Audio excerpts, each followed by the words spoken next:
Nos últimos anos, desde 2023, eu vim assistindo muitos filmes, mantendo uma média de pelo menos 10 por mês, ou às vezes até um pouquinho mais do que isso.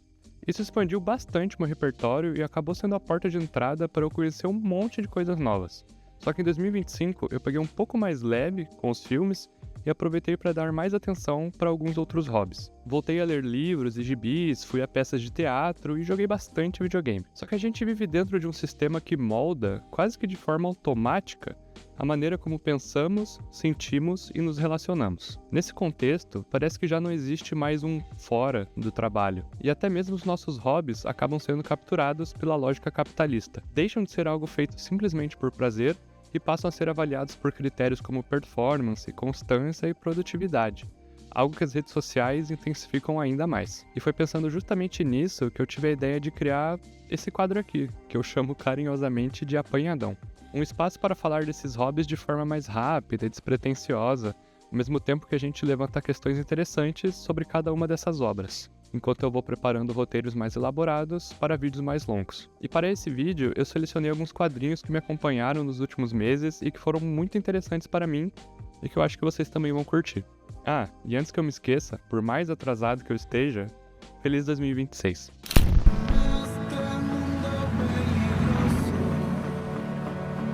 Tenemos que estar juntos. ¿Quién detendrá la tuba y la conga si no estoy con vos, nena? Con este magnetismo que sigue bajando. Durante toda a minha adolescência, histórias em quadrinhos sempre foram algo que eu adorei, mas que eu via como um hobby meio restritivo, tanto pela cronologia confusa das grandes editoras como Marvel e DC, quanto pelo preço de muitos desses materiais, que no Brasil vem se tornando cada vez mais artigos de luxo. Só que em 2025 eu voltei a ler e a colecionar quadrinhos, muito influenciado por alguns canais daqui do YouTube, como o Pipoca e Nanquim e o Quadrinhos na Sarjeta. Eles me ajudaram a desmistificar essa ideia de que é muito difícil acompanhar essas histórias, ou de que você, como leitor, é obrigado a ler e a comprar tudo que já foi publicado para entender a cronologia de um personagem. Muito pelo contrário, dá para simplesmente se apegar a um autor, a uma saga específica e ir passeando por aí, sem se preocupar tanto com o que veio antes ou depois. Bom, pelo menos eu gosto de encarar quadrinhos assim. E a partir disso, ao longo do último ano, eu me propus a ler alguns dos grandes clássicos dos quadrinhos. Coisas como Watchmen, Akira, Do Inferno, Batman Ano 1, Palestina, Asterix. E eu sei que essa é só a ponta do iceberg. Porém, no meio disso tudo, entre leituras que eu gostei bastante e outras que acabaram me decepcionando, nada, nem de longe, me impactou tanto quanto O Eternal. Lançado originalmente na revista Hora Cero semanal entre 1957 e 59, o Eternauta é uma obra de ficção científica que narra o surgimento de uma nevasca mortal que cai sobre Buenos Aires, matando, em questão de segundos, tudo aquilo que ela toca. O protagonista, Juan Salvo, junto de alguns amigos, sua esposa e sua filha, tenta se organizar para sobreviver ao fenômeno. Eles confeccionam roupas especiais para poder sair de casa e coletar provisões, enquanto percebem que outros sobreviventes, movidos pelo desespero, podem se tornar uma ameaça tão grande quanto a própria nevasca. Dias após o início da tempestade, o grupo descobre que o fenômeno não é natural, e sim que ele faz parte de uma invasão alienígena à Terra. À primeira vista, a premissa pode até parecer bem clichê, sim, mas é importante lembrar que essa é uma história do final da década de 50, produzida e publicada na Argentina, muito antes de temáticas parecidas começarem a ser exploradas com mais força nos quadrinhos estadunidenses e europeus, pelo menos não com esse nível de maturidade e profundidade.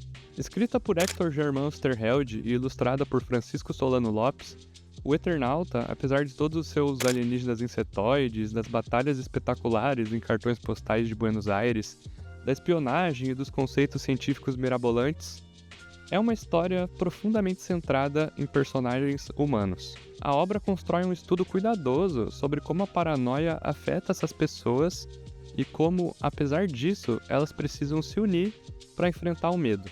Um medo alimentado por uma máquina de guerra opressiva, por um ódio cósmico verdadeiramente aterrador. Nesse sentido, o Eternauta me lembra muito de Star Wars, e principalmente da série Andor, cuja última temporada foi lançada em 2025.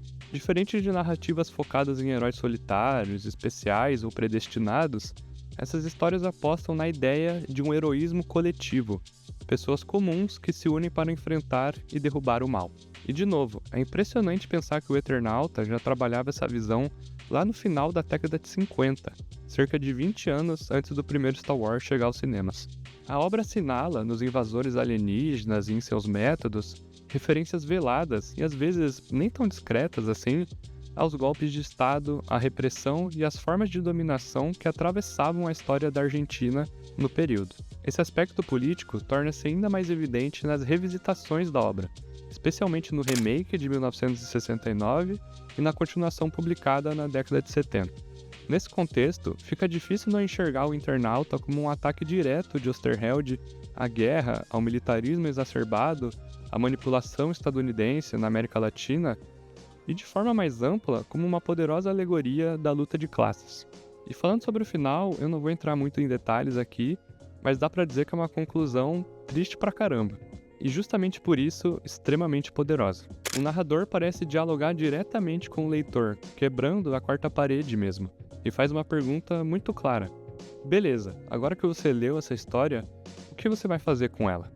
E é impossível não traçar um paralelo com o final de Watchmen, de Alan Moore, uma das graphic novels mais importantes da história dos quadrinhos. Assim como Osterheld, Moore se apropria de um gênero, subverte suas convenções com uma mensagem poderosa e, no fim, devolve a responsabilidade ao leitor, deixando o futuro completamente em suas mãos. Hector Osterheld teve uma vida absolutamente pioneira e uma morte trágica, e muito cruel, promovida pela ditadura militar argentina em 1978. Ainda assim, se você quiser se aprofundar mais na história desse autor, que, diga-se de passagem, merece ser venerado no mesmo patamar de nomes como Jack Kirby, Alan Moore e Osamu Tezuka, eu vou deixar 2 vídeos na descrição. Um do Pipoca e Nanquim e outro do Quadrinhos na Sarjeta, que se aprofundam bastante, tanto no contexto político em que o Eternauta foi publicado, quanto nas nuances da obra e na biografia do próprio autor. Mas antes de partir para o próximo tópico, eu queria falar rapidinho sobre a adaptação de O Eternauta, lançada pela Netflix no ano passado. A série é bastante inteligente ao modernizar a obra para sensibilidades narrativas e sociais mais atuais. Ela aprofunda o desenvolvimento do protagonista, Juan Salvo, dá mais personalidade e agência às personagens femininas e ainda brinca com a trilha sonora, incorporando clássicos do rock argentino que surgiram depois da publicação do gibi. Então, se você ainda não leu o Eternauta ou simplesmente tem preguiça de ler, a série funciona muito bem como uma ótima porta de entrada.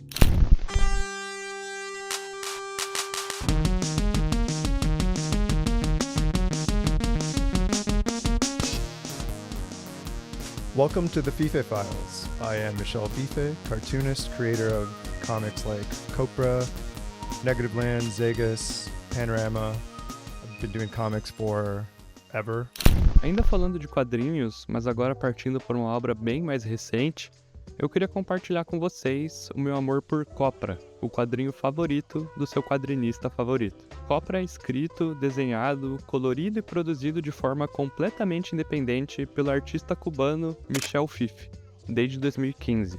E é, sem exagero, um dos quadrinhos mais inteligentes, inventivos e divertidos que eu já li. Colocando na ponta do lápis, Copra tem uma premissa bastante simples, principalmente em um mundo em que equipes como o Esquadrão Suicida e os Guardiões da Galáxia já se tornaram tão reconhecidas quanto a Liga da Justiça.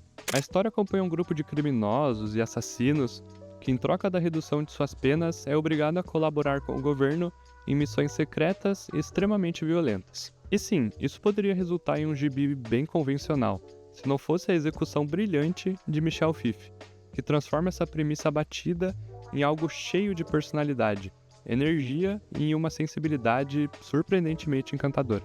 Do ponto de vista visual, Fife brinca com texturas de giz de cera, lápis e tinta, criando páginas que os designs de personagens e o uso das cores são extremamente inventivos. Pensando em quadrinhos como mídia, Fife tensiona as convenções ao extremo.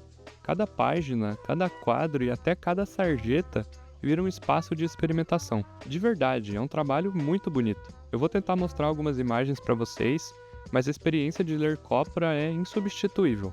E a boa notícia é que não é difícil encontrar os encadernados da série disponíveis. Eles costumam estar à venda por preços bem acessíveis. E bem, pela sinopse que eu dei até aqui, dá para perceber que Copra não é exatamente uma história que reinventa a roda. Mas é justamente dentro desses clichês que Michel Fife consegue criar situações e personagens extraordinários, viscerais e completamente surtados, dialogando com influências claras de nomes que vão de Jack Kirby até Kentaro Miura.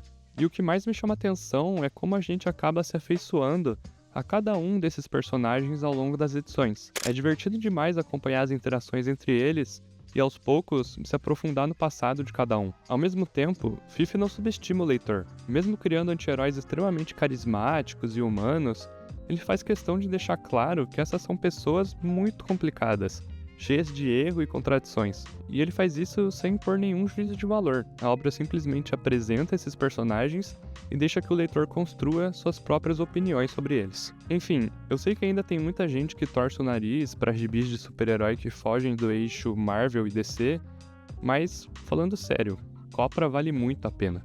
A série foi publicada aqui no Brasil em 6 encadernados, mas continuou sendo lançada lá fora e chegou à sua conclusão no ano passado. Inclusive, fica aqui o meu apelo para a editora Pipoca e Nanquim terminar de lançar Copra no Brasil, porque é bom demais. E só para você ter uma ideia do impacto desse gibi, o volume final foi mencionado na lista de melhores graphic novels de 2025 do The New York Times. Abrindo aspas, o quadrinho de super-heróis de Michel Fife impressiona pela intensidade do traço, a ponto de o livro parecer irradiar uma energia própria, quase radioativa.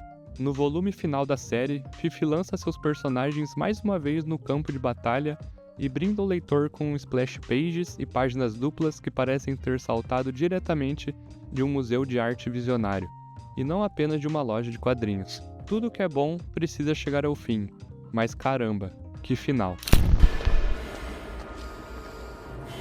It's all in your head.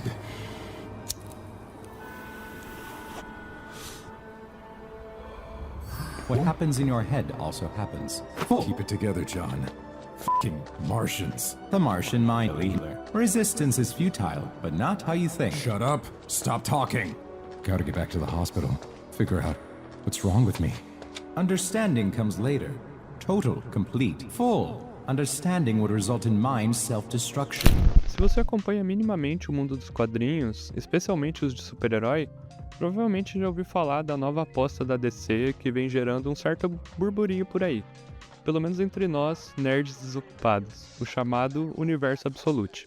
Encabeçado pelo roteirista Scott Snyder, conhecido por trabalhos como O Vampiro Americano, Monstro do Pântano e o Batman dos Novos 52, o Universo Absolute propõe reimaginações dos maiores personagens da editora a partir de lentes e sensibilidades contemporâneas. Aqui no Brasil, o Universo Absolute começou a ser publicado pela Panini em 2025, trazendo para as bancas as séries do Batman, do Superman e da Mulher Maravilha. Eu ainda tô devendo do Superman, confesso, mas eu venho acompanhando o Batman e a Mulher Maravilha e de verdade é tudo muito divertido.